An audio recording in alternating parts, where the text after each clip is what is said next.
Hello, my friends. Thank you so much for joining us again for another Spiritism, a closer look. You are on Kardec Radio. I'm Luiz Lima, your host for tonight, and we do this every Wednesday at 7:30 p.m. Eastern Time. Tonight, we are going to take a closer look at Spiritist concepts. Well, what do we exactly mean by that? So, I'm going to start by saying this. Um, Spiritism does not come from the hands of an incarnated man or person. It wasn't written by a person. Spiritism starts with originally with the publication of the Spirit's book in April of 1857 uh, through the hands of Allan Kardec, but he wasn't the one who actually wrote the book. He compiled the information that he received from high order spirits. It's in a format of questions and answers. The initial first edition, 501 questions. As of the second edition, 1019 questions. So, coming back to the point, the content brought to us on the Spirit's book and in any other publication after that, any Spiritist content, it was brought to us by spirits that were morally and intellectually more advanced than we are, discarnate spirits. That is, they still have, right? Discarnate spirits, they have a different view concerning the facts of life, concerning the world, different than we incarnate spirits have. You see, they don't have the limited visibility of the incarnated human mind. We are housed in a physical body that imposes limitations on what we can do. So, obviously, if you're limited by a certain situation or circumstance, you don't have the same ability and view of those who don't have the limitation. We are all spirits in evolution, so some are more advanced than we are, even incarnated, but all of us incarnated, we do not have the same psychic abilities of those who are discarnated. And those discarnated, the high ordered discarnated spirits, were the ones who brought Spiritism to us, the entire content, 100%. So obviously, there are clear differences between us and them. So, for example, one of them I actually mentioned, we don't have the same perception. We perceive life in a way that is completely different than they do. We are limited by the gross matter that we are here living through a physical reality. They are not, they don't have the limitation. Here's not a limitation that we have: forgetfulness of the past. That's a tremendous limitation. It's necessary. I'm not saying it's not. It's not even the point to discuss this today, but it is a limitation. And they don't have any of that. So we end up with this very narrow view of the facts of life, as opposed to they. They have a different environment to look at than we do. So they have a different view of together. So Spiritism comes along, written or with the content brought to us by people, by spirits who see things in a completely different way than we do. So when Spiritism comes, you will have to redefine classic concepts. It will bring new meaning to a lot of the things that we were used to hear and talk and discuss for centuries and centuries. Some of them, God, heaven and hell, punishment and pain, demons, angels, even soul, good and evil, all those things have to be redefined because we are getting to know a new view of things. So, like I said, even simple things like soul. has to be redefined. Soul, according to Spiritism, is no longer this static entity that plays music in heaven or burns in hell for eternity. It's not something static like that. It's a dynamic, intelligent principle that survives in a certain way and works its way up to betterment. There is evolution. So even the simple things, simple words as soul, do not have the same meaning in Spiritism as opposed to a classic concept of the brought throughout the centuries, especially from the church. And again, heaven and hell, good and bad, and all these things. So we are going to discuss a little bit each one of them.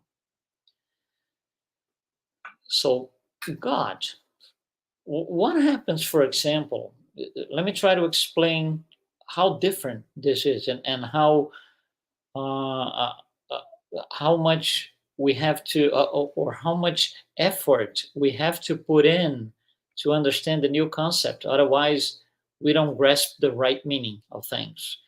For example, God. In the classic concept, God is this man-like figure, human-like figure, sitting up on a throne, waiting for people to die, to discarnate, and he's gonna tell you, you go this way to hell or you go that way to heaven. So it's a this humanly figure that puts a judgment on things.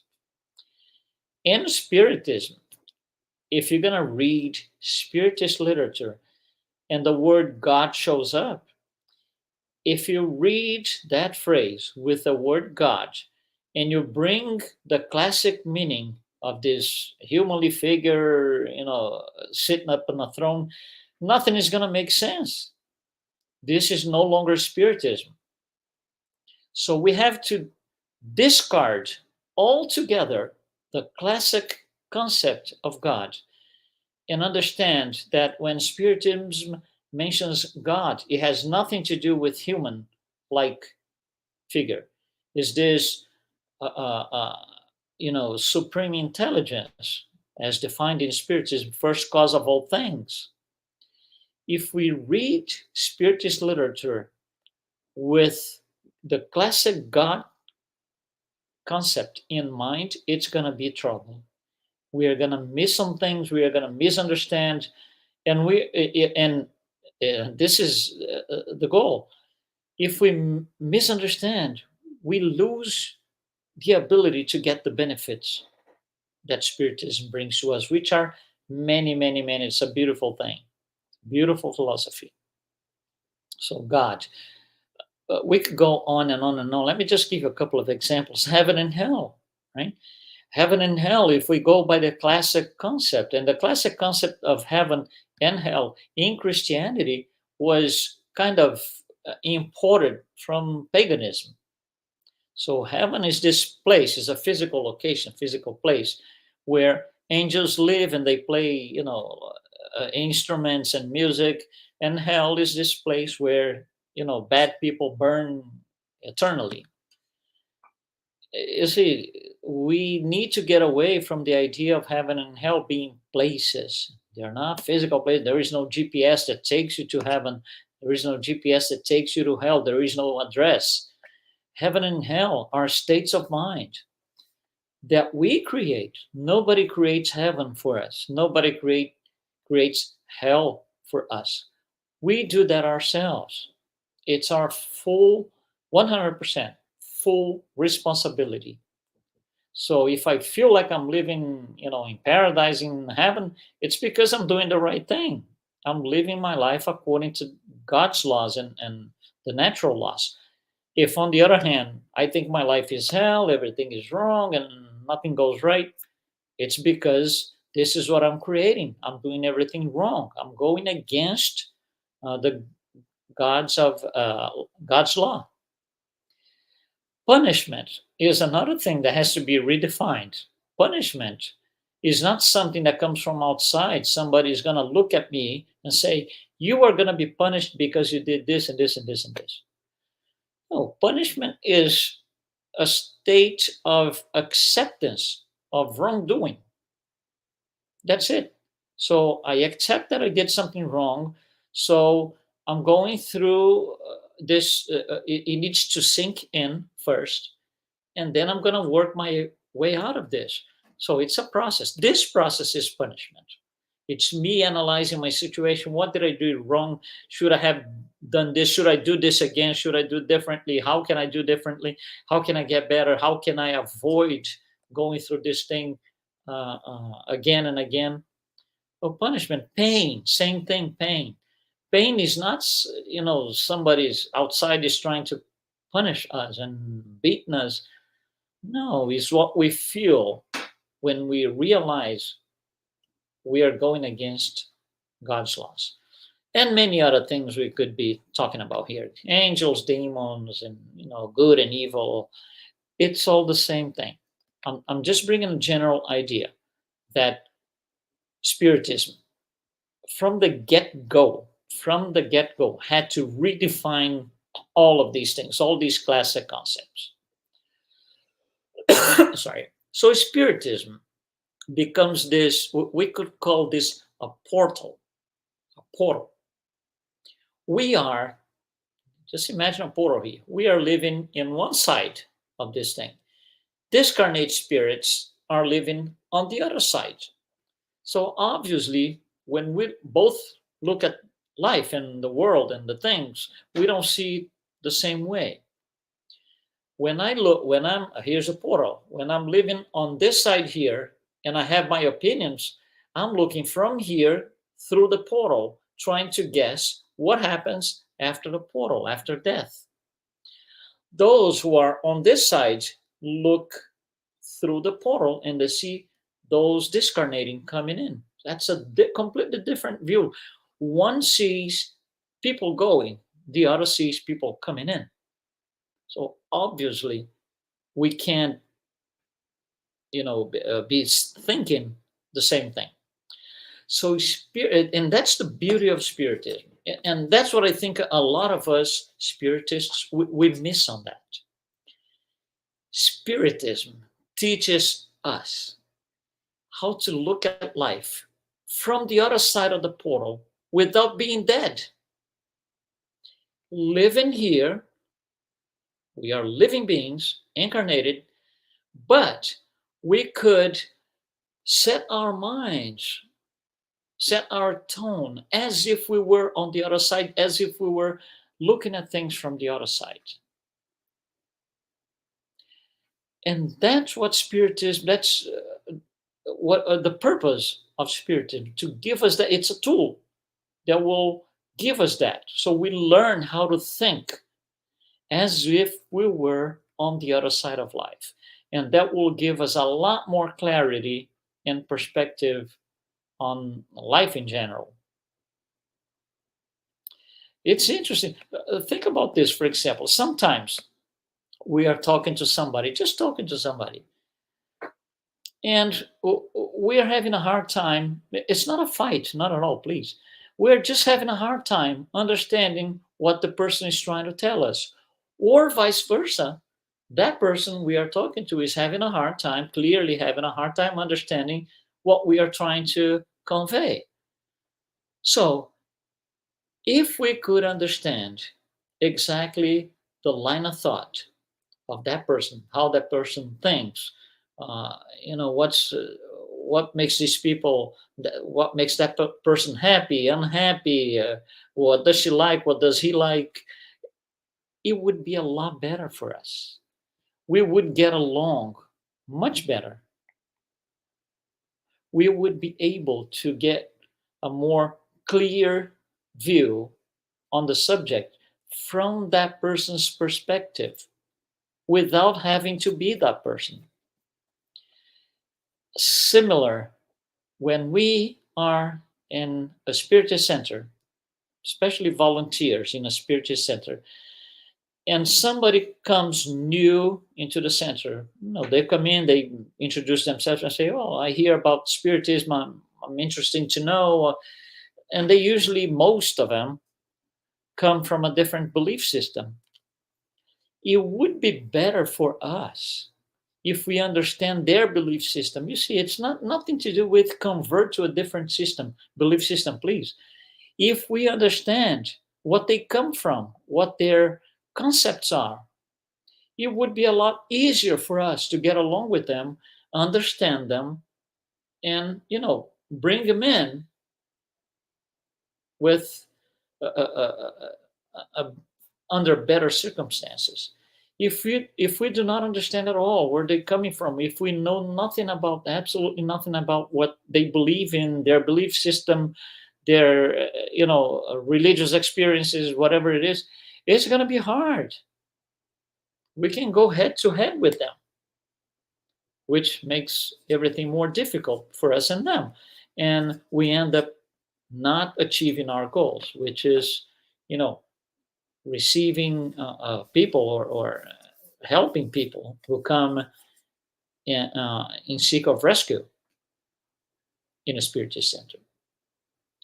So it would be better if we know how discarnate, highly evolved, discarnate spirits think and how they see life. How do I know? That's what Spiritism is for. We have books and books and books, and all these books do is this: tell us what they see, what they think, their experiences on earth versus after discarnating, how they passed from one side of life to another, all types, what they felt when they got to the other side. Some feel good, some feel bad, some feel horrible, all types, all things. And most of all, if there is one out of these million spirits that come to tell us all of this, if we can elect the one that will bring us the most perfect pieces of information, that would be the one. Yeah, that would be the one. His name is Jesus. That's why Spiritism is based on the teachings of Jesus, because these are the most perfect teachings that we can grasp from those living on the other side of life. What he tells us has a meaning that needs to be understood. Now, for us to understand the meaning of all of that, before we even get there, we need to understand the new concepts brought in by Spiritism. All those redefined concepts that we spoke in the beginning, heaven, hell, God, punishment, and so, they need to be clear in our minds. Otherwise, we can read everything that is brought to us by these highly evolved spirits, and we are going to understand everything wrong. Or we are going to simply disagree. You see, it's not a matter who wins.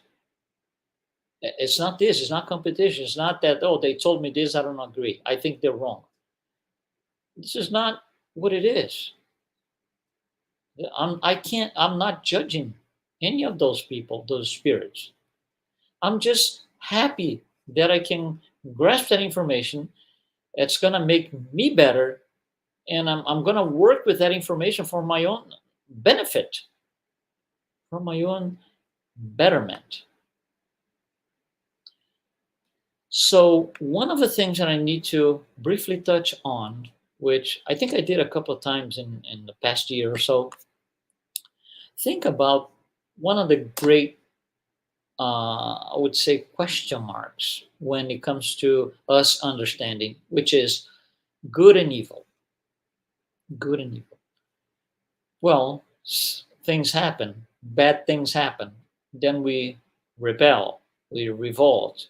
We want to, lose our temper. We want to react on the same level that the evil doer used to, whatever, create his action. That's not it. You see, good and evil are on the same spectrum. Good, or totally good, 100% goodness, it's at the top of a spectrum in which the very bottom is pure evil. And spirits, that's what Spiritism tells us. Spirits evolve, starting from the very bottom, labeled as simple and ignorant, and they will go up and get better and better and better and better to the top of the scale, which is total goodness, 100% goodness. However, that takes time. It cannot be done in the snap of fingers. We need to go through all sorts of evil, from the worst kind possible, then less evil, a little less, less, going up, and then start being a little good, better, better, better, better, to get to perfection. So good and evil are on the same spectrum. It's just the two extremes. One extreme is up here, good. The other extreme is down here, evil. That's all. But they are on the same spectrum.